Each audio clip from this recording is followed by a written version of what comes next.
শুভ সকাল বন্ধুরা, সবাই কেমন আছেন? আমার নতুন আরেকটি ব্লগে আপনাদের সবাইকে স্বাগত জানাই। তো এই যে গোলাপ ফুলটি দেখুন, পাতাটা গাছটার মধ্যে কোনো পাতা নেই, কিছু নেই। ফুলটা কি সুন্দর ফুটে আছে। এই যে এত বৃষ্টি হলো না, পুরো পাতাগুলো হলুদ হয়ে গেছিল আর সব ঝরে গেছে পাতাগুলো। দেখুন, কিন্তু ফুলটা আমার কি সুন্দর হয়ে আছে। তো চলুন এসব বাদ দিয়ে এবারে সব ছেড়ে টেরে এবার রান্নাঘরে এসেছি। দেখি আজকে রান্না করব এই সব। তো ডালটা আমি আগে চুকে নিচ্ছি। ডালের মধ্যে আমি পেঁয়াজ, আদা, রসুন, কাঁচা লঙ্কা ফোড়ন দিয়ে দেবো।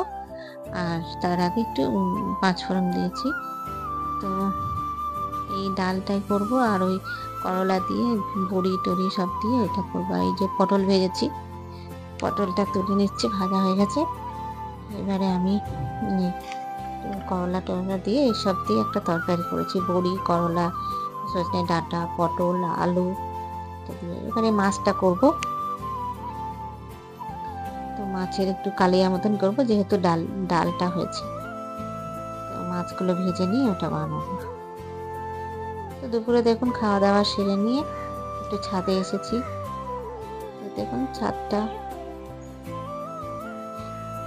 ভীষণ ভালো লাগছে, চারিদিকটা পরিবেশটা ভীষণ ভালো লাগছে। তো কালকের জন্য মেয়ে একটা ডান্স করলো, ওই জন্য একটু ছাদে এসেছিলাম। কালকে তো স্বাধীনতা দিবস। তো আজকে রাতেও অনেকে বেরোবে। তো বিকেলবেলা একটু মেয়ে বললো একটু পেঁয়াজি করো মা। তো দেখুন পেঁয়াজ কেটে নিয়েছি আর বেসন, পেঁয়াজ, ধনেপাতা, কাঁচা লঙ্কা সব একসঙ্গে মাখিয়ে নিয়েছি। একটু রসুন, একটু আদা কুচি দিয়েছি ওর মধ্যে। তো দেখুন পেঁয়াজিটাও মানে পেঁয়াজ পকোড়া আর কি। তো ভাজা হয়ে গেছে, এবার দিচ্ছি। খাওয়া দাওয়া করে নিয়ে তারপরে আবার রাতের এই যে রান্না করতে এসেছি। দেখুন আজকে বিশেষ মানে কোথাও বেরোনোও হয়নি, কোথাও যাওয়া হয়নি, ছাদে একটু গেছিলাম, এখন ছিলাম, যার জন্য আর কিছু করা হয়নি ভিডিও। তো এই রান্না করব কুমড়ো, পটল, আলু, বড়ি, কাজু বড়ি এসব দিয়ে একটা সবজি করবো আর রুটি করবো। এই যে পাশে আমার একটা মাখা আছে, ওটাটা দেখা যাচ্ছে একটু। এগুলো সব তেলের উপর দিয়ে ভালো করে নেড়ে নিয়ে ঢাকা দিয়ে নেবো।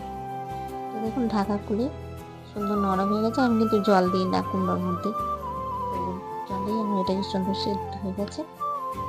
চলুন আজকের মতন আমি আমার ব্লগটি শেষ করছি। আপনারা ভালো থাকবেন আর আমার ব্লগটিকে সাবস্ক্রাইব, লাইক, শেয়ার করে দেবেন।